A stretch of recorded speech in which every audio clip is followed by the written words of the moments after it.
ተቀመጡ ወንዳማሹ ወንዳማሹ እዩት ጀግንነቱን ስጡኝ ይላል ብራቱን። እሺ አመሰግናለሁኝ።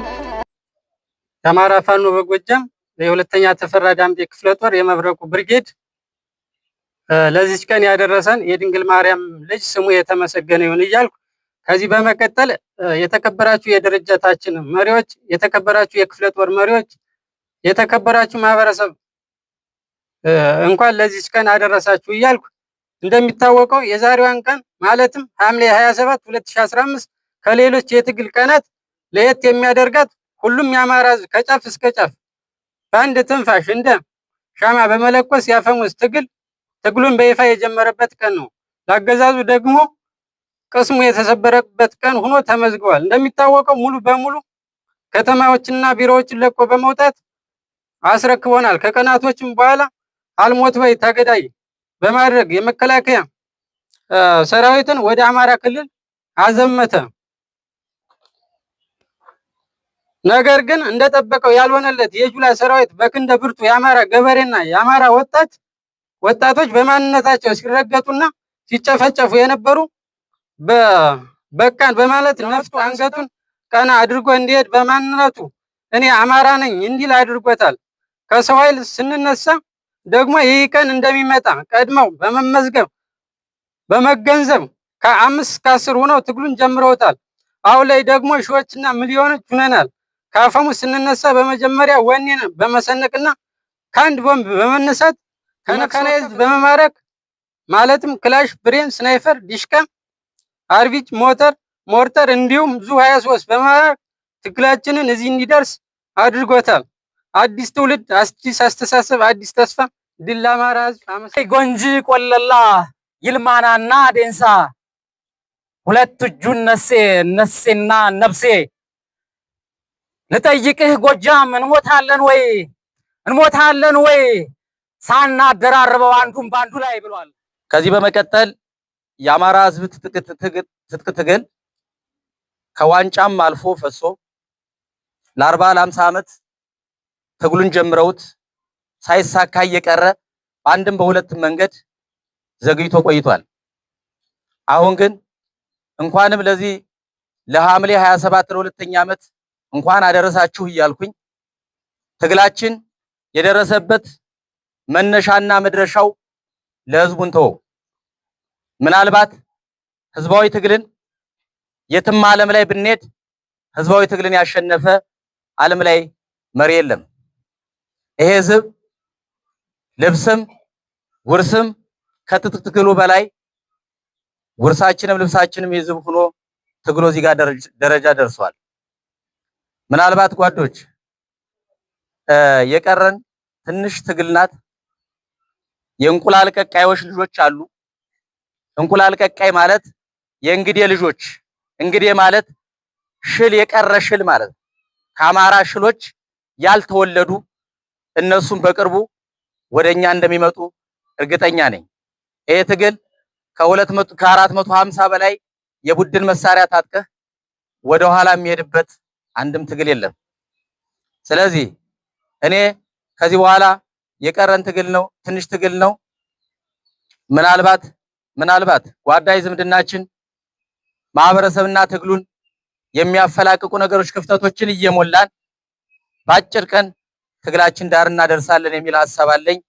እጅግ በጣም አመሰግናለሁ። እግዚአብሔር ያክብርልን። እንኳን አደረሳችሁ እላለሁ። አመሰግናለሁ።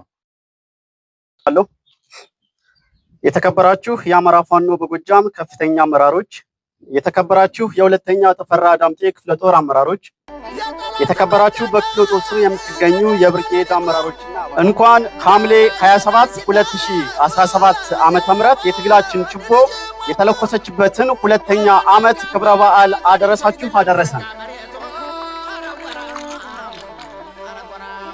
እንደሚታወቀው የአማራ ሕዝብ ይደርስበት ከነበረው ህገ መንግስታዊ መነሻ ያለው በህግና የመመሪያ ማስፈጸሚያ ደንብ ተዘጋጅቶለት በመንግስታዊ መዋቅር ተጠቅሞ በጅምላ መገደልን፣ ከርስትና ከቀየው መፈናቀልን፣ የሀብት ንብረት ነጠቃና እንዲሁም የፍትህ እጦት የመብት ረገጣ፣ የነጻነት ገፈፋ፣ በአጠቃላይ ሁሉን አቀፍ ጥቃት እና ዘር ማጥፋት ራሱን ለመከላከል በሰላማዊ መንገድ ሲጠይቅ ቢቆይም ችግሩ እየተባባሰ በመምጣቱ ከዚህ ሁሉ ግፍ ለመላቀቅ የአፈሙዝ ትግል ብቸኛ አማራጭ መሆኑ ተገኝቷል። የአፈሙዝ ትግሉም በአማራ ግዛቶች በተለያዩ ወረዳዎች ከሐምሌ 27 2015 ዓ.ም በፊትም እየተካሄደ የቆየ ቢሆንም ሐምሌ 27 2015 ዓ.ም በአጠቃላይ በየወረዳውና በየዞኑ የነበሩ የጠላትን የብልጽግና መዋቅሮችን ሙሉ በሙሉ በመቆጣጠርና ግቡን ሳይመታ የማይቆመው የአፈሙዝ ትግል ችቦ የተለኮሰበት ቀን ነበረ። በመሆኑ በድጋሚ እንኳን አደረሳችሁ፣ እንኳን አብሮ አደረሰን። ትግላችን ከላይኛው የአማራ ፋኖ በጎጃም ማዕከላዊ ኮሚቴ እስከ ቀበሌ ድረስ ፖለቲካዊና ወታደራዊ ሰንሰለትን የሚከተል በሕግና መመሪያ የሚገለገል ግዙፍ ድርጅት ባለቤት ነው። እስካሁን የአማራ ፋኖ በጎጃም በሰራቸው ወታደራዊና ፖለቲካዊ ተግባራት የጎጃምን ቀጠና ከ90% በላይ የሚሆን አካባቢ ጠላትን አፈር አስግቶ የተረከበና በማስተዳደር ላይ ያለ ድርጅት ነው። አሁን የአብይ አህመድ አረመኔያዊ አገዛዝ ከቀሪ ከ10% በታች በሚሆኑ አካባቢዎችም ቢሆን ህዝብን የማስተዳደር አቅም የሌለው ብቸኛ አቅሙ ህብረተሰቡን የመዝረፍ፣ የማንገላታት፣ የማሰርና የመግደል ብቻ ሆኗል። በአጠቃላይ የወፈፌው አብይ አህመድ መንግስት በህዝብ ላይ በማመጽ የወረዳና የፌዴራል መንገዶችን የሚዘጋ፣ ባለሀብቶችን የሚዘርፍ፣ ቀማኛና በህዝባችን ላይ ሽብር የሚፈጽም ተራ ያልበሰለ ጎረምሳ ወደ መሆን ደረጃ ዝቅ አድርገነዋል። ይህ ሁሉ የሆነው በጀግኖች የአማራ ልጆች ክንድና በከፈሉት መስዋዕትነት ነው። እናም ለትግሉ ሰማዕታት ዘላለማዊ ክብር ይገባል። በቀጣይ ጊዜያትም ትግላችን ሁሉን አቀፍ ሆኖ የሚቀጥልና ከስካሁኑ በላይ ግለቱን ከፍ አድርጎ ያንበረከከውን የአብይ አህመድ መንግስት በጣር ላይ ያለ የነፍስ ትርታውን በመንጠቅ ወደ መቃብር የምንወረውርበት ጊዜ ይሆናል። በመሆኑም ሰራዊታችንና ህዝባችን ይህንን ለማድረግ የሚከፍለውን ሁሉ መስዋዕትነት ለመክፈል የወትሮ ዝግጁነቱን እንደጠበቀ እንዲሆን እናሳስባለን። አዲስ ትውልድ፣ አዲስ አስተሳሰብ፣ አዲስ ተስፋ። ፋኖ ይበልጣል ወርቄ፣ የመብረቁ ተፈራ ብርጌድ ህዝብ ግንኙነት። የፋኖ አመራሮች፣ የፋኖ አባላት እንዲሁም በተለያዩ መዋቅራት የምትገኙ በጊዜያዊ መንግስት አስተዳደር መዋቅር ኃላፊነት ላይ ያላችሁ እንዲሁም በዙሪያችሁ ያሉ ታጣቂዎች ለሚቀጥለው ትግል ካሁን በፊት እንደነበረው ሁሉ ቢቻል የትግል ግለቱን ከፍ አድርገን ጣር ላይ ያለውን የሞት አፋፍ ላይ ያለውን በክንዳችን በመስዋዕትነት ያንበረከክነውን አብይ አህመድንና አረመናዊ አገዛዙን የመጨረሻውን የነፍስ ትርታ ነጥቀን ወደ ጉድጓድ ምንወረውርበት ስለሆነ ለዚህ ዝግጁ። ቀጣይ መልእክት የሚሆነው እንግዲህ በሁለተኛ ተፈራ ዳምጤ ክፍለ ጦር ወታደራዊ አዛዥ የሆነው ወንድማችን ሻለቃ ታዘበው ሳዬ ይሆናል። ሻለቃ ታዘበው ሳዬን ወደ መድረክ በባነር አማራነትን አትንኩ እንኖር እያለ ሲገልጽ ቆይቷል። የመጨረሻ አማራጩ በሰልፍ የማይመለስና በተቃውሞ የማይመለስ በመሆኑ የመጨረሻ አማራጩ አፈሙዝን ማንሳት ግዴታ ሆኖበታል። ስለዚህ ከሰልፍ ወደ ሰይፍ የቀየርንበት አማራጭ ስለሌለንና ተኝቶ ተመሞት ቁሞ መሞትን መርጠን ነው። ስለዚህ በነቁ ጀግኖቻችን ሲመራ የቆየው በመጀመሪያ እና 10 አለቃ መዝገቡ አለልኝ የማይረሳው ማንም በተኛበት ማንም ባልነቃበት ሰርግ ላይና ልቅሶ ላይ በማይተኮስበት ሰዓት ላይ ነቅቶ ወጥቶ ተጓዶቹ ጋር የብልጽግናን አሳማ በ2015 መጋቢት 27 ቀን ጥይት ያጮኸ ጀግና እንቁ መሪ። በዛም በመቀጠል እነ ሻለቃ ተፈራ ዳምጤ የመሰሉ እንቁ መሪዎቻችን ከነሻለቃ መንበሩ ጌታዬ ትናንት የተሰዋው ጀግናው ጓዳችንና መሪያችን ኃይሉን ሲያንቀሳቅሱና ሲያደራጁ ሲመሩ ቆይተዋል። ይሁን እንጂ ትግሉ ቅብብሎሽ ነው። ትግል ቅብብሎሽ መሆኑን ተረድተን ከነሱ ተረክቦ እያንቀሳቀሰውና እያደራጀው እየመራው ይገኛል። የአማራ ሕዝብ ሲፈናቀል፣ መሬቱ ሲወሰድ መሳሪያው ሲወሰድ ውጣ እየተባለ ሲጨፈጨፍ ቆይቷል። ከዚህ ቀደም የቅድመ አያቶቻችንን ያልተጋዘ አብራራው ወጨፎ ምንሽር አጠቃላይ አማራ ነፍጥ እንዳይዝና መሳሪያ እንዳይዝ ታውጆበት ሙሉ መሳሪያውን አጠቃላይ ወደ ካምፕ ተግዟል በወያኔ ሰዓት። ከዛም በመቀጠልኛ ልጆቻቸው የአያቶቻችንና የአባቶቻችንን ከጣሊያን ጋር ተናንቀው ያቆዩንን አገር እኛ ወደፊት የምናደርገው ይህን ትግል ጫፍ ደርሰናል፣ አሸንፈናቸዋል። ህዝባዊ ማዕበል ብሎ ከጎጃም ከጎንደር ከወሎ አጠቃላይ ሰብስቦ ቢያመጣም መቋቋም አልቻለም። አጠፋለሁ ብሎ የመጣው ዘመቻ ማዕበል ብሎ ያወጣው መጀመሪያ በመከላከል በኋላም ደግሞ ቦታዎችን በማጥናትና ገዥ ቦታዎችን በመያዝ ወደ ማጥቃት ቀይረን አከርካሪውን ሰብረን ወደ መጣብልን መልሰነዋል። ስለዚህ የተሸነፉ መምስሎት እግሩን አንሰራቶና ወረዳዎችን ይዞ ተቀምጦ እኛ ዝም የምንለው እያደራጀን ተተኳሻችን እያሟላን ሰራዊታችንን በዲስፕሊን እያነጽ አቋም እንዲኖረው እያደረግን የተኛን በመሰላቸውና አሸንፈናል መስሏቸው በተቀመጡበት እንደተኙ በመግባት አጠቃላይ ፈረስ ቤት ወረዳ በመግባት ሙሉ ድምሰሳና ጭፍጨፋ አድርገን አጠቃላይ መሳሪያቸውንና ሎጂስቲካቸውን ተቀብለናቸዋል። አሁንም እንቀጥላለን። አጠቃላይ ገዡ ያለበት ወይም መንግስት ተብዬው ያለበት ወረዳዎች ላይ ነው ያለ። ወረዳ አንድ ወረዳ እንደሞጣ እንኳን ብጠቅስ 6 ቀበሌ ነው ያለ። ገዥ ነኝ የሚለው መንግስት የሚያስተዳድረው 6 ቀበሌዎችን ነው። እንደ መብረቁ ብርጌድ እንኳን እና እንደ አምስቱም ብርጌዳችን እንደ መብረቁ እንኳን 31 ቀበሌ ያስተዳድራል። መንግስት ግን የያዘ 6 ቀበሌ ነው። ያም የሰለጠነ ማህበረሰብን ብቻ ከሱ ጋር የማይገናኝ። ስለዚህ አለው የሚለው ከሞጣ እንኳን ወጥቶ ሙገር 5 ኪሎ ሜትር ወጥቶ ማስተዳደር ያቃተው መንግስት ሊያሸንፈንና ሊበታተነን አይችልም። አሳይተነዋል። ስለዚህ ወደፊት የቀረን ምዕራፍ በጣም ትንሽ ነው። ከኛ የሚጠበቀው አንድ መሆን፣ ከኛ የሚጠበቀው መመካከር፣ ከኛ የሚጠበቀው ተባብሮ አንድ ሆኖ በጥቅሻ ተግባብቶ የጀመርነው መጨረስ። የተወሰነ ፐርሰንት ነው የቀረን፣ እሷን ለመጨረስ ግድ ይለናልና ወደፊት ለምናደርጋቸው እልህ አስጨራሽ ውጊያዎችና ከወረዳችን ለማስወጣትና ትልቅ ከተሞችን ለመቆጣጠር አጠቃላይ ሁላው ሰራዊታችን በተጠንቀቅ እንዲቆም ጥሬን አስተላልፋለሁ። አመሰግናለሁ። እውነት ለመናገር እዚህ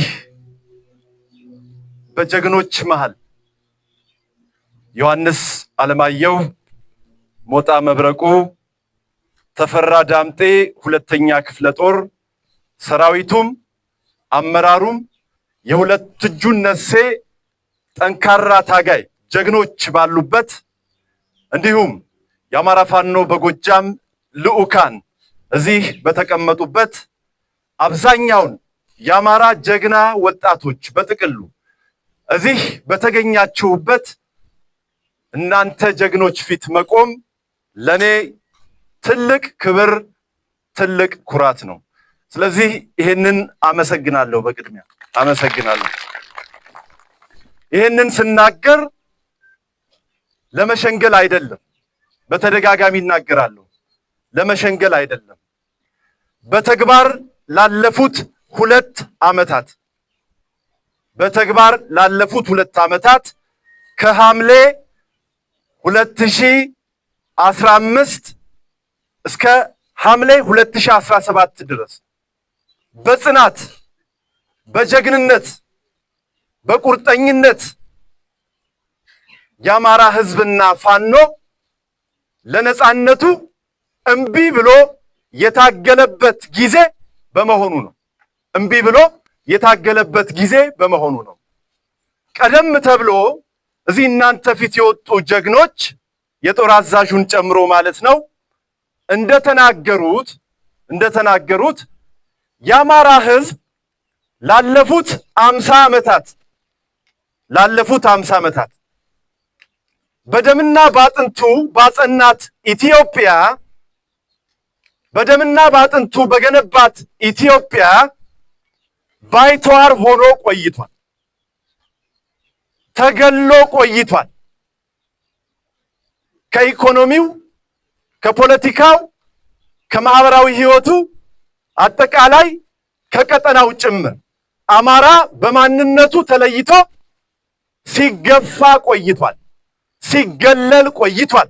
ያ ብቻ አይደለም። መገፋቱ መገለሉ ብቻ አልነበረም ችግሩ። በማንነቱ ተመርጦ የዘር ጭፍጨፋ መደረጉ ነበር አደገኛው ነገር ጎበዝ። ይሄንን ስንናገር ቀላል ይመስላል ዛሬ ላይ ቆመን ላለፉት በርካታ ዓመታት የአማራ እናቶች፣ የአማራ ህፃናት፣ የአማራ ጀግኖች፣ የአማራ ምሁራን እንደዚህ ነፍጥ አንስቶ ከጎናቸው የሚቆም ስላልነበረ በርካቶች በዱር በገደሉ እየተገፈተሩ ነፍሰ ጡር እናቶች ሁላ ሳይቀር አማሮች እየተባሉ በየጫካው በየገደሉ በየጥሻው ያለ ሃይባይ ያለ ገላጋይ ያለ ተቆርቋሪ ወድቀው ቀርተዋል። ይሄ እውነት ነው የምናወራው፣ በማስረጃ ነው ጎበዝ። ሌሎች እንደሚሉት አሉባልታ አይደለም የምንናገረው። ተጨባጭ የቪዲዮ የምስል የቃል ምስክር ሰዎችም እስከዛሬ ድረስ ያሉ በተጨባጭ ምስክርነት ይዘን ነው የምናወራው። የዓለም አቀፉ ማህበረሰብ ይህንን ነው መቀበል ያቃተው። በነገራችን ላይ ላለፉት 50 ዓመታት መቀበል አቅቶት የነበረው እውነታውን ነው። በአጤ ምኒልክና በአማሮች የተሰራው የውሸት ታሪክ ዛሬ ለደረስንበት የዘር ጭፍጨፋ ምክንያት ነበረ። የአጤ ምኒልክ እነሱ እንደሚሉት ይናገሩት የነበረው የሐሰት ታሪክ ነፍስ ዘርቶ በአማሮች መሞት፣ በአማሮች መጨፍጨፍ፣ በአማሮች መሰደድ አይተነዋል። ኖረን እየነካን እየጨበጥን እየዳሰስን ኖረነዋል። መገደልን፣ መሳደድን፣ መገፋትን አይተነዋል። ዛሬ ግን እኛ በተግባር የደረሰብንን መከራ አምነው መቀበል ያቃታቸው፣ በአማራነታችን የደረሰብንን መከራ መቀበል የተሳናቸው በርካቶች አሉ። ያንን እውነታ ዛሬ ክንዳችንን ከፍ አድርገን ዲሽቃውን፣ ዲሞፍተሩን፣ መውዚሩን ይዞ አማራው ለነጻነቱ፣ ለማንነቱ፣ ለእምነቱ፣ ለታሪኩ፣ ለሀገሩ፣ ለባህሉ እምቢ ብሎ የወጣለት ግን ማድመጥ ጀምረዋል። ታስታውሳላችሁ፣ ቅድም ታዜም ሲያነሳው ነበር። ከሁለት ሳምንት በፊት ብርሃኑ ጁላ የሀገሪቱ መከላከያ ሰራዊት ፊልድ ማርሻል የሚባለው ግለሰብ ሲናገር የነበረው ምንድን ነው? ፋኖ ብንለምናችሁ እምቢ አላችሁ፣ ደረታችሁን ነፋችሁ ሲል ነበር አይደለም? መጀመሪያ እኮ የአማራ ህዝብ ሲጠይቅ ነበረ። ቅድም እንደተነሳው እንዴ በደንብ አጥንታችን ባጸናናት ኢትዮጵያ በሀገራችን አታሳዱን፣ እኩልነት ይኑር፣ ፍትህ ይኑር፣ በማንነታችን በሀገራችን ተከብረን ገበሬው ይረስ፣ ነጋዴው ይነግድ፣ ቀሳውስቱ ይቀድስ፣ ምሁራን ያስተምሩ ይማሩ፣ ለምንድነው በማንነታችን ተመርጠን የምንገደለው በማለት በተደጋጋሚ ስንጠይቅ ባጀን። ብዙ ባጀን። የሚሰማ ግን ነበረ እንዴ? አልነበረም። እንዲያውም የምታስታውሱ ከሆነ በኦሮሚያ የጨፌ ጉባኤ ላይ ሽመልስ አብዲሳ ምንድነው ያለው? በርካታ ተፈናቃይ አማሮች ከወለጋ መጥተው ከመተከል ሄደው ከተለያዩ የሀገሪቱ ክፍል ተሰባስበው ለምንድነው በአማራነታችን የምንፈናቀለው? በርካታ ልጆቻችን፣ ወገኖቻችን፣ ወንድሞቻችን ተሰውተውብናል። በደንብ አጥንታችን ባጸናት ኢትዮጵያ ስለምን እንገፋለን? የሚል ጥያቄ ፕሬዝዳንት ጽሕፈት ቤት ድረስ ይዘው ሄዱ። ይህንን ጥያቄ መልስ ከመስጠት ይልቅ ምን አለ ሽመልስ? ተዋቸው፣ ያልቅሱ፣ ከቻላችሁ ቃል በቃል ነው ይሄ ንግግር አለ ባይዘው ሶፍት አቀብሏቸው እንባቸውን ይጥረጉታል። እንዴ እኛ እኮ የነዛ የጀግኖች ዘር ነን ጎበዝ። የምናለቅሰው እኮ ፍትህን፣ ርትህን፣ እኩልነትን፣ ሀገር መመስረት፣ ሀገር መገንባት ምን እንደሆነ እኮ ስለምናቅ ነበር። የነዛ የጀግኖች የህግ የፍትህ አዋቂዎች ልጆች ስለሆንን ነበር የታገስናቸው እንጂ መተኮሱንማ ማን ይተኩሳል? መቀደስ ማረሱን መንገሱንማ ታሪካችንን እኮ ያውቁታል። እኛ የታገስነው እንደ ሀገር የፍትህ ባለቤት፣ የርትህ ባለቤት፣ የስርዓት ባለቤት ስለነበርን ነው። ነገር ግን ከአቅም በላይ ሆነ። ቅድም እንዳልኩት ለቅንጦት አይደለም። ገበሬው ቸግሮት አይደለም የተነሳው ለውጊያ፣ ማረስ ስላቃተው አይደለም። የአማራ ነጋዴ ንግዱን ትቶ ውጊያ የገባው መነገድ ስላልቻለ አይደለም። ምሁራን ሁሉ ነገራቸውን አርግፈው ጫካ የገቡት ማስተማር መማር ስላልቻልን አልነበረም። ጫካ የገባነው በማንነታችንና በእምነታችን እየመረጡ በገዛ ሀገራችን ስለሚገሉን ብቻ ነው። ይሄ ፋክት ነው በነገራችን ላይ። ስለዚህ እንኳንስ እኛ እንስሳት በጫካ ራሳቸውን ለመከላከል ከጥቃት ከአደጋ በመንጋ ተደራጅተው ይመክታሉ አይደለም። ስለዚህ እኛ አማሮችማ መተኮሱንም ይሁን ማረሱን መንገሱን መቀደሱን እናንተ እንደምትሉት ቀደም ተብሎ ማን ይዝብናል? ስለዚህ ብለን በተግባር ሐምሌ 27 2015 ዓ.ም እንደዚህ በህዝባዊ ማዕበል እምቢ ብለን ተነስተን ለዛሬው በቅተናል። በነገራችን ላይ ትልቁ ፈተና የነበረው በችግር ውስጥ የነበረውን አማራ፣ በዘር መጥፋት ውስጥ የነበረውን አማራ ምሁሩን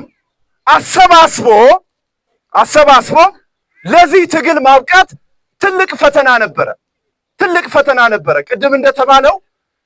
ቅድም እንደተባለው ይሄንን አሰባስበን ወደዚህ ከመግባታችን በፊት በርካታ ጀግና አማራ ምሁራን፣ ፖለቲከኞች፣ ጋዜጠኞች፣ አርሶ አደሩ አማራ የሆነ ሁሉ ለነጻነቱ ሲል ወድቋል፣ ለማንነቱ ሲል ወድቋል፣ ይሄንን ቀን ለማምጣት ሲል ወድቋል። ስለዚህ ዛሬ የምንኮራው አማራን አሰባስበን ጦሩን አሰባስበን ለዚህ መብቃታችን ብቻ ነው እኛን የሚያኮራን። ቅድም እንደተባለው ነው። ዛሬ ውጊያ ስንጀምር ከ2 ዓመት በፊት ታስታውሳላችሁ፣ በጣም ጥቂት የቡድን መሳሪያ ምናልባትም አንድ ከዛ ኋላ ቀር በርከት ያሉ መሳሪያዎች የነበሩን በጨበጣ በዱላ ሌሎች ኋላ ቀር በሆኑ መዋጊያ መሳሪያዎች እየተናነቅን ዛሬ ነብራኑ ጁላና አብይ አህመድ እንዲሁም ቡድኑ እንደሚሉን ሳይሆን በእውነት ይሄው የሚጨበጥ የሚዳሰስ የሚታይ ሐሰት አይደለም የምናወራው። ሰራዊት አለን፣ የቡድን መሳሪያ አለን። እንደምታዩት ሰራዊት አለን፣ የቡድን መሳሪያ አለን። ምናልባት ለግዳጅ ወጥቶ ነው እንጂ ዲሽቃ፣ ስናይፐር፣ ብሬን ብቻ አልነበረም። ክላሽም አይደለም የያዝ ነው፣ ሞርተር ሁላ አለን። ዛሬ እዚህ ለግዳጅ በመሄዱ ባለመምጣቱ ምክንያት ነው። ስለዚህ የአማራን ህዝብ ከዚህ በኋላ ትላንት ወደ ነበረው ማንነቱ መመለስ፣ ትላንት ወደ ነበረው ቁዘመው መመለስ አንችልም። የመጨረሻው ጉዳይ ጠላትም ሊረዳው የሚገባው ነገር አብይ አህመድ እንደ ሶሪያው በሽር አልአሳድ አዲስ አበባና ዙሪያዋን ከቦ የብልጽግና ስርዓት በኢትዮጵያ ላይ አለ ይለናል። እውነታው ሲገለጥ ግን ቅድም የጦር አዛዦች እንዳነሱት ይሄው አማራው በቀየው በማንነቱ ትልቅ ከተማ ላይ ይሄንን ሰራዊትና ጦር ፊት ለፊት አምጥቶ ለምስክርነት አስቀምጧል። ስለዚህ እነ ብርሃኑ የሚነግሩን ውሸት ነው፣ እና አብይ አህመድ የሚነግሩን ውሸት ነው። ለዓለም አቀፉ ማህበረሰብ ማደናገሪያ የሚልኩት ማስረጃም መረጃም ውሸት ነው። እውነታው ይሄ ነው።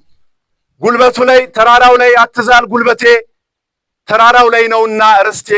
ስለዚህ ርስታችን እስከ ቀራንዮ ብለን ያደረግነው ትግል እዛች ላይ ለመድረስ ተራራው መሃል ላይ መዛል አያስፈልግም። የፈራም የደነገጠም የሚመለስ ወደ ኋላም የለም። በአማራነታችን ከሚደርስብን መከራ አይበልጥም። አደራ የምለው እንደ ጸናን 2 ዓመት ደርሰናልና እንደታገልን እየለፋን እየደከምን ዛሬ ላይ ደርሰናልና የነገዋን ፍሬውን እያሰብን ከተራራው በስተጀርባ ያለውን እያሰብን አደራ የአማራን ህዝብ የአማራን ህዝብ ከገባበት መከራ እንድናበቃው እንድናወጣው በታላቅ ትትና ነው የምጠይቀው አመራሩንም ህዝቡንም እዚህ ያለውንም ሰራዊት። ቅድም እንዳልኩት እንደ ድርጅት እንደ አማራ ፋኖ በጎጃም መስራት ያለባቸውን ነገሮች ጥንቅቅ አድርገን ሰርተን ወደፊት ለሰራዊቱም ለአመራሩም ለህዝቡም ለመምጣት ቃል ገብቶ እየሰራ ነው። ባይዘው በደንብ አድርጎ እየሰራ ነው። ያንን በተግባር ይዘን እስክንመጣ ድረስ ጉልበታችን ተራራው ላይ አይዝም፣ አንደክምም፣ ወደኋላ አንልም። ምክንያቱም መጥፋት የተጋረጠብን የማህበረሰብ ልጆች ስለሆነ ይሄንን አደራ ለማለት ነው። በተረፈ እውነት ለመናገር የሁለተኛ ክፍለ ጦር ተፈራ ዳምጤ ክፍለ ጦርን የዮሐንስ አለማየሁን መብረቁ ተፈራን ሌሎች የሁለቱ እጁ እነሴ ማህበረሰብን እዚህ ያሉ የአማራ ፋኖ በጎጃም አመራሮች ባሉበት ሁለተኛ ዓመቱን እነዚህ የቡድን መሳሪያዎች ባሉበት በደመቀ ሁኔታ እንድናከብር ይህንን መድረክ ላመቻቹ ለሁለተኛ ክፍለ ጦር እንዲሁም ለብርጌዶች ምስጋና ይገባል። ለራሳችሁ ባካችሁ እናመስግናችሁ፣ ምስጋና ይገባል። በተረፈ አደራችንን እንዳዘነጉ ትግላችን እስከ ፍጻሜው እስከ ቀራኒዮ ድረስ ነው። ይህንን መድረክ ለዚህ ያበቃን የፈቀደ የድንግል ማርያም ልጅ ልዑል እግዚአብሔር የተመሰገነ ይሁን። አመሰግናለሁ። እግዚአብሔር ይስጥልኝ።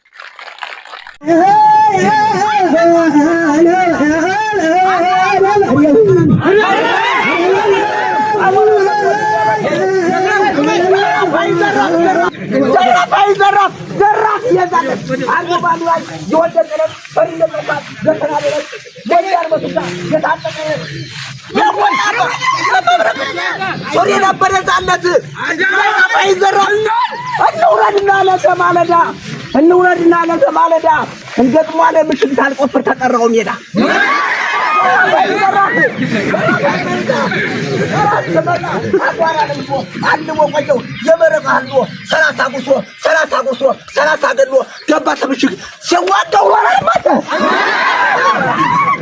በክላሽ ጥይት በብረት ጥይት አስጨባጣሪ ልበለው የአማራው ፋኖ ሲዋጋ ውሎ ሲዋጋ አደረ፣ የተዋጋበት በደም ሰከረ።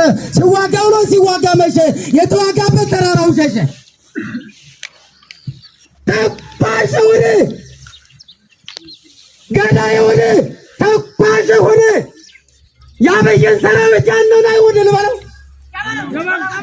ገዳይ ሰኞ ማለዳ የአብይ ሰራዊት ውሃ ሲገዳ ገዳይ ማስከኞ ጀት በሰማይ ሲል ምኛምኞ ገዳይ ሮብ ጀት በሰማይ ሲውረበረበ ገዳይ ሐሙስ የአብይ ሰራዊት ሲልከሰከስ ገዳይ ዓርብ ማለዳ ሳክሳን ጀምረው በደቡብ በኩል ጦር መጣ ሲሉት ሳክሳን ጀምረው በሰሜን በኩል ጦር መጣ ሲሉት ሳክሳን ጀምረው የአማራው ፋኖ እንደ ሆሙላት የሚያንጓልለው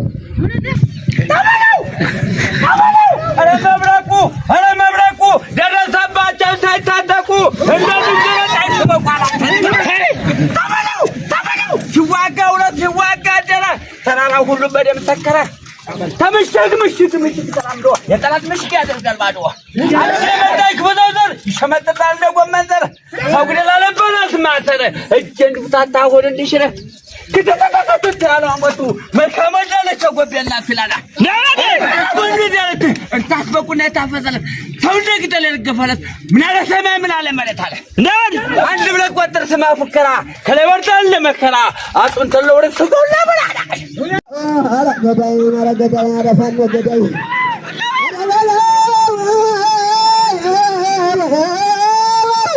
አረ ገዳይ አረ ፋኖ በለው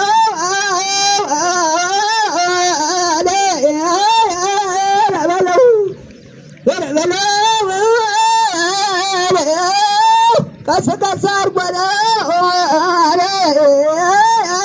ሆዱን እንዳይብሰው ገምናል ይሆናልኝ አረ ገዳይ ቀስ አርጓለ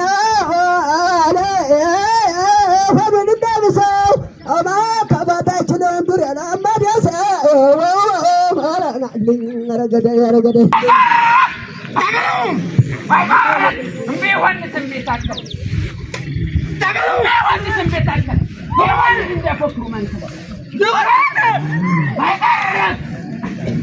አይደለ ሰማይ ደመስሰው አይደለ ዝሆን ነው ኩሜተው እንደመሸሻላን ነው አንዱ ላይ ሰው ነው ከናላፍ ነው ስም ይበላሽ አንዱ ላይ ሰው ይሸሻል ነው የወንድ ልጅ የሸሸ እንደሆነ የታገለ ልጅ የሸሸ እንደሆነ የታገለ ልጆቹ የሸሹ እንደሆነ ያው ወንዝ ታበለው ተማም አይደረፍ ያይነው ታነሽ አረም ያበለው ያይነው ወንድም የባቡ አተረው ሜዳ ዘርገላኛ እያያ ጋለ መሬቱ እያያ ጋለ መሬቱ የጎጃም ወይ ፋኖ የከተመበቱ እያያ ጋለ መሬቱ አሊ ነዛ ለማናቸው ጎጃም ፋኖ በላላቸው ባራቸው ላይ አትነጋል አሊናሊ ከስደደው ሳላይ ጎራ ከስደደው ሳላይ ጎራ በጣባሪ የማይፈራ ነው ዘኔ አሊናሊ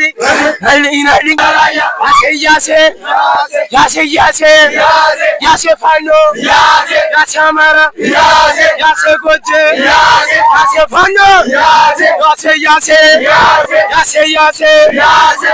ዘምዬ ያሴ ዝኔ ያሴ ታዜ ያሴ መብረቅ ያሴ አይጉማ ሰትን የምሰጥ አይጉማ አለቱ ሰጥቱ አይጉማ ወራምሪሽ አይጉማ አታዩ ካፍቱ አይጉማ አስፈላጊ አይጉማ አይጉማ ወራጭ ባልሆኖ አይጉማ አይጉማ ተረጋርጉ ረጋ አይጉማ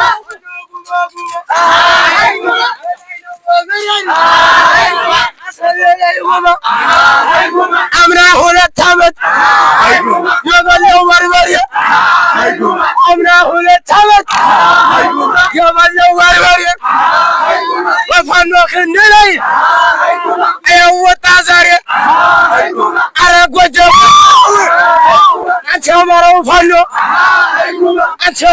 ፋኖ ጠላቱን አሰደው እንደ ጉማ ብሎ